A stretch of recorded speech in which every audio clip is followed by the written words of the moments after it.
Hi everyone, and welcome back to Couch Surfing with Camel Rock Surf School.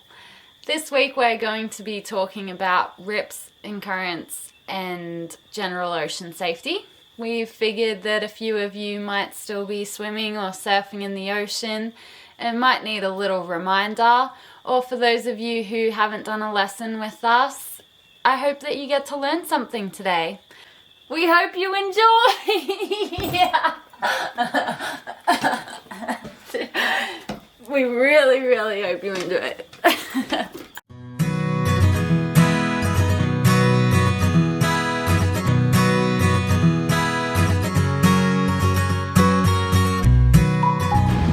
Hey everybody! Welcome. You see this rip right here?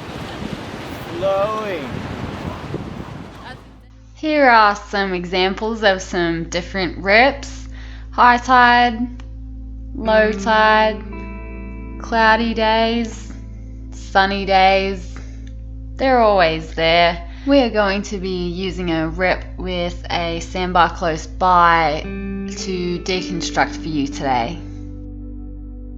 So as you can see here, this rip is displaying some pretty common signs when it comes to identifying rips, including the lack of waves breaking in the area, or if they are breaking, they're breaking a little bit strangely. Okay, that means that there is a deep section where that is happening. There's not a shallow sandbar, there's a bit of a hole, which is where the danger can happen. Where there is a hole, there is going to be a little bit darker colored water. If you think about it, the sandbar is going to be a little bit lighter, and where there are gutters or holes in the sandbar, the water is going to be a little bit darker. Of course, this is a cloudy day, so it's a little bit harder to tell where the darker water is. Another good way of identifying a rip is keeping an eye out for the rough surface on the water.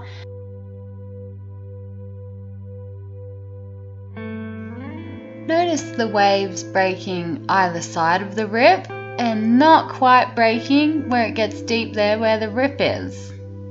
It isn't always like that though. If a set of waves come through that are big enough, they will break in the rip and can confuse you a little. That's why it's best to watch it for about 10 to 15 minutes, just to make sure that you've identified the rip properly. For example, if you were to arrive right now while this set is happening, then you might not be able to tell that there's a rip right there. If you were to have waited about 10 minutes until a time like this, then it's a little bit easier to tell that there's a rip happening there right now. If you were to find yourself in a rip heading out to sea, behind the breaking waves is where you will end up if you manage to just float and do nothing.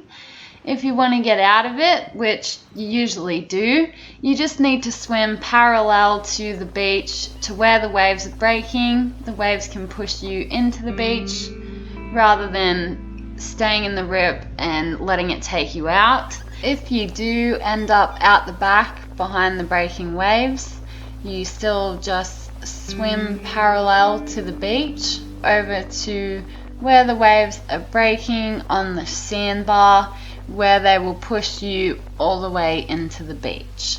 So there's a brief outline for you of how to identify a rip and how to get out of a rip. I've only really scratched the surface here on rips, but I hope that this has given you a little bit more understanding. If you have any questions, then feel free to leave some in the comments. And of course, if in doubt, just don't go out.